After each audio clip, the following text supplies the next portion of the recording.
сетевойда істеген кезде оған жеңіл қарамай, кәдімгі жұмыс ретінде қарап, прям вкалывать ету керек та. 1 жыл, 2 жыл, 3 жыл ма өзің қалаған жаңағы статусқа жетуің үшін солай жұмыс істейсің. Ал кейін уже жетіп алғаннан кейін сен уже жұмыс істемейсің, сенде лафа басталады. Кеше VIP International'дың несіне барған кезде, семинарына барған кезде, VIP президент болған кезде уже сендер пенсияға шығасыңдар дейді. Любой возрасттағы адам сол статусқа жетті ме, уже пенсияда жүресің сен дейді.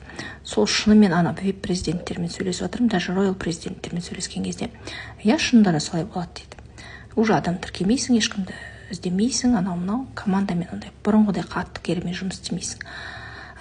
Яғни мен айтқым келгені, любой сетевой — это бизнес, это твой личный бизнес, поэтому ты должен там вкалывать, чтобы добиться чего-то там, какого-то там статуса.